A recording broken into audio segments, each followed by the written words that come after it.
บอสิหอดเป็นยังจังไทยโดนจังไทย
จอดรถนอกว่ะ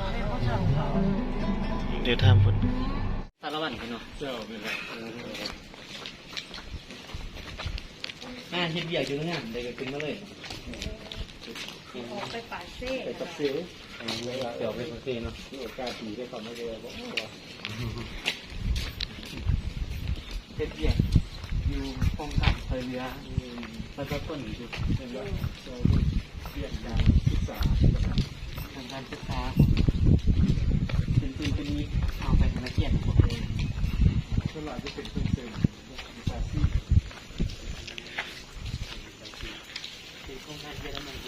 วัดหนองจวงเด้อนี่เป็นวัดหนองจวงมันน่าเพิ่นศักดิ์สิทธิ์หลายเด้อมานี่มาเที่ยววัดหนองจวงมากราบไหว้เพิ่น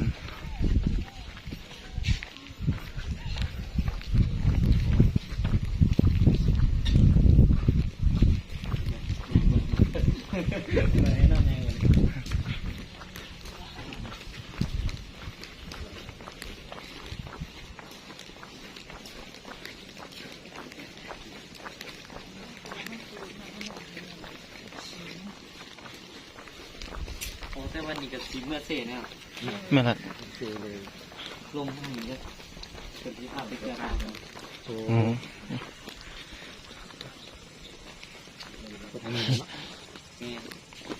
เหมือนกัน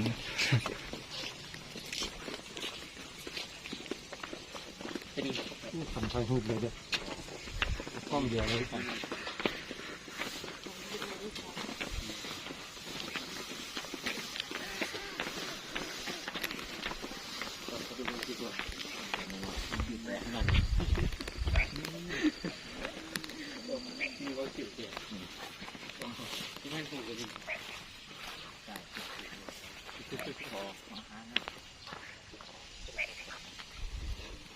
สูงตรงนี้ทำไมตัวบ้าน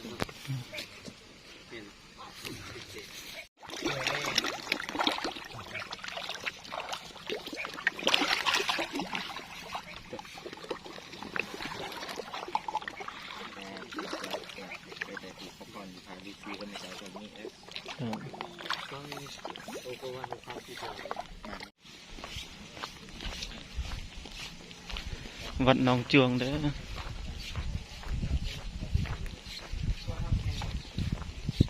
มื้อนี้มีโอกาสดีได้มากราบไหว้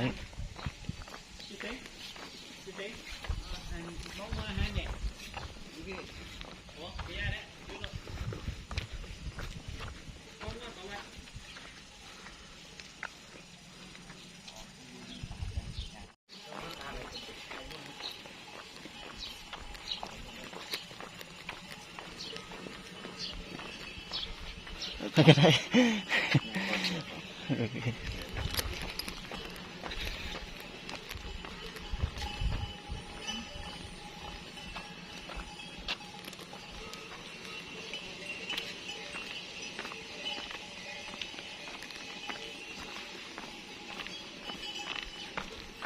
็มีพ่อออกไม่ออกเข้ามาล่าอยู่เนาะ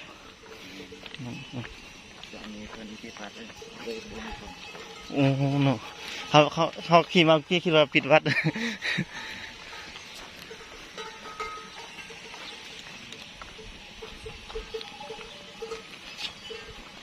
เพิ่นปิดปรับปรุงหมดเลยเนาะ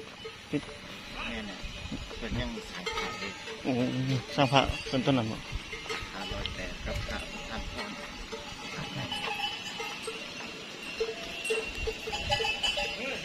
ต่แกอยู่ได้ครับเพิ่มประมาณ โอ้ แกมาบอกว่าอยู่ประมาณจะมาคุณท่านเขา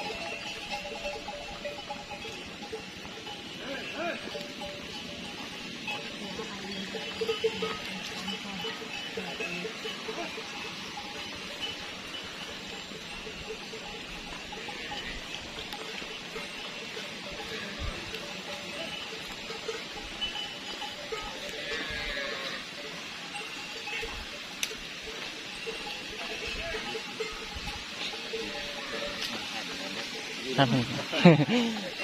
อ๋อ มีสองทาง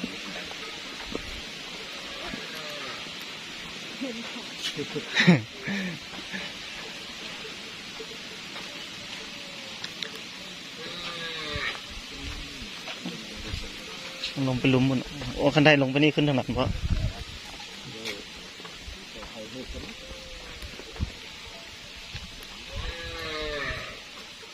เป็นเย็นเลย โอ้อากาศดีเนาะลมลวงดิ ติดกับปากซอย เราจะซื้อกองของนอกกระถางอะไร อันนี้สถานะ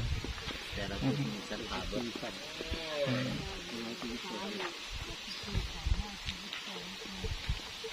โอ้อากาศนี่เย็นลมพัดตลอดเนาะ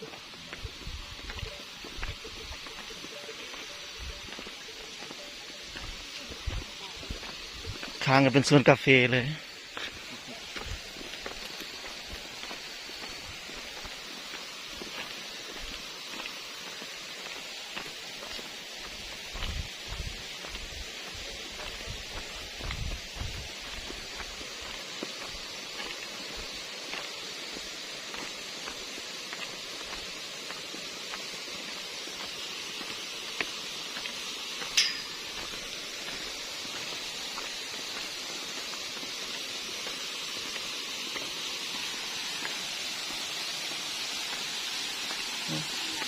มีน้ำตกตาดผมเนาะ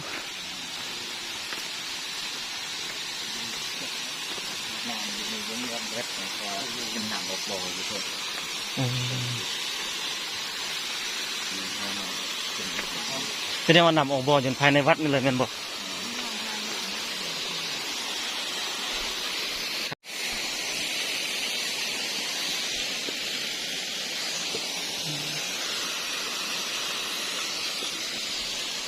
นำก็ใส่ดีเนาะ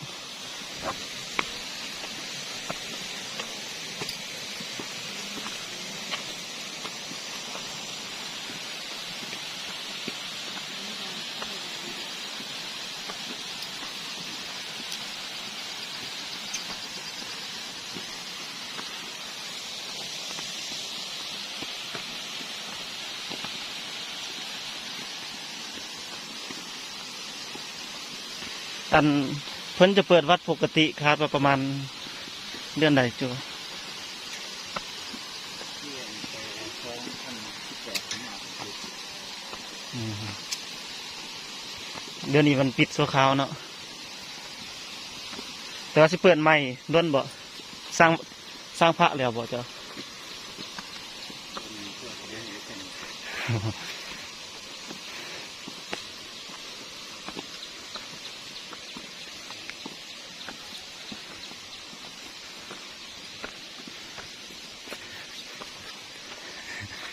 เหนื่อยปะโอ้ขึ้นมาถึงแล้วเย็นดิเนี่ย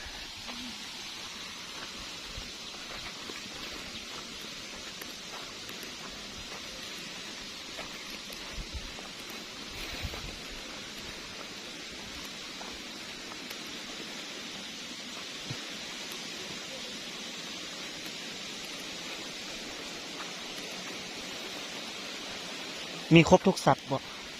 มันเป็นแต่ก็เป็นแต่โตแต่ละปีก็น่าจะเปลี่ยน อันนี้คือเก่าบ่ เ อันนี้ให้พี่ อันนั้นยังมา ต้นบ้อนเนาะขนาด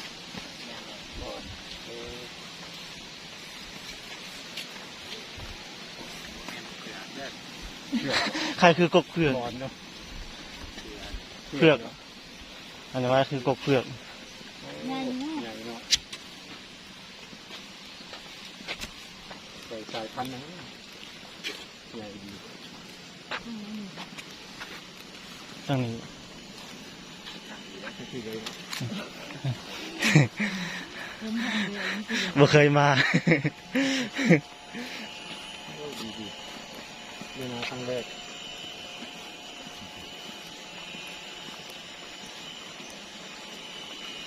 ปากอิ่มก็ไม่ใช่ปากอิ่มปาก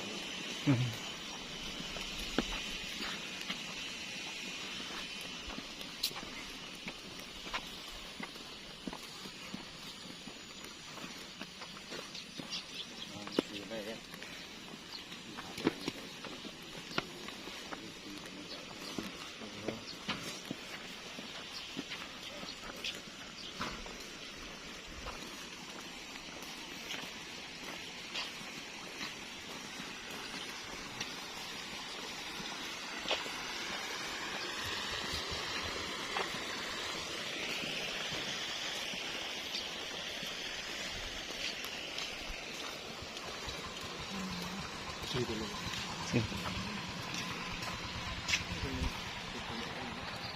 นให้ลองให้ฟังนี่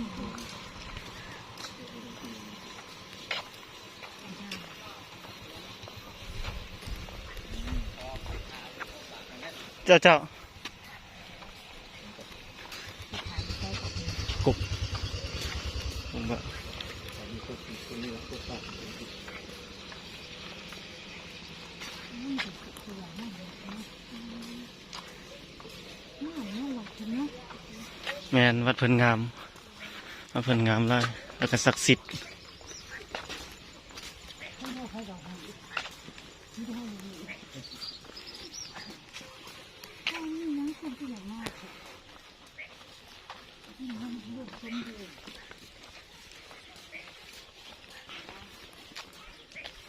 ถ้าว่ามาจะต้องได้นัดเพิ่นก่อนเด้อแต่ว่าอันนี้มา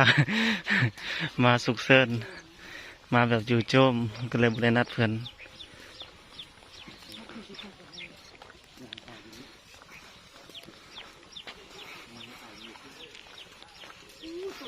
กกบะ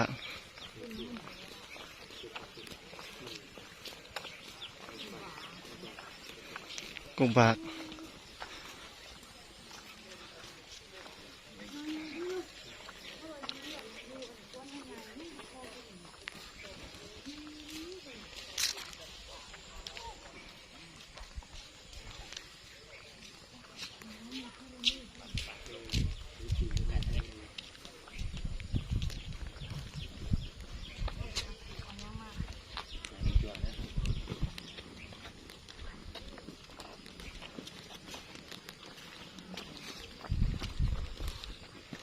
ไอ้บาก มีปาก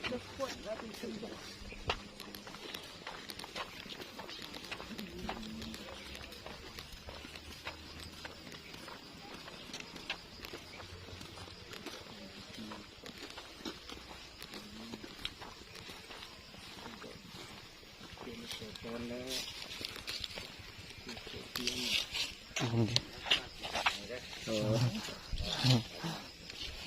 เอาบอกว่าไม่ได้ใจธรณีสา นี่ไม้กลายเป็นหินนะ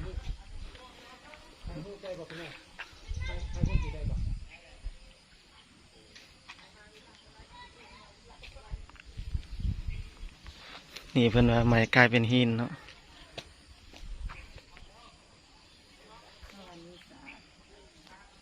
มีใบยังยืนจากธรณีศาสตร์ข้างในเด้อ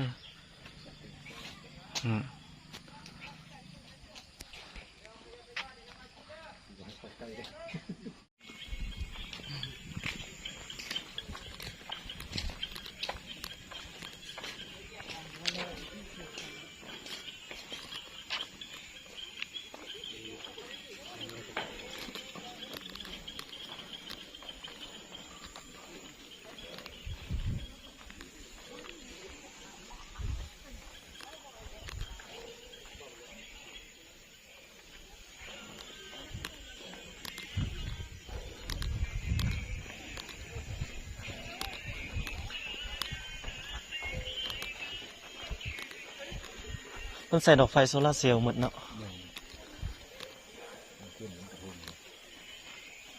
ยังยังก่อนก็ได้มันไล่จุดเนาะมันกว้างเนาะ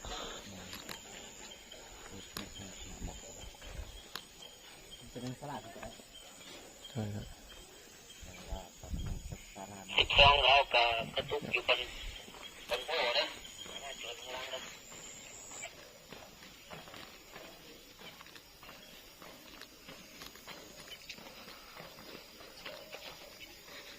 ศาลาปรามีหรือศาลานำโศกเด้อ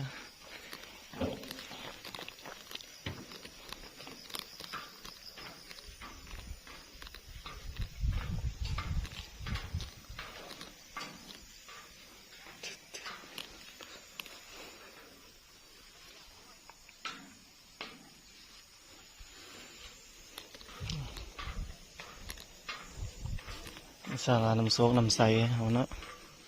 นี่เป็นศาลาปรามีแล้วกันศาลานำโศกมันนั่งแล้วก็จะมีโศกมีใส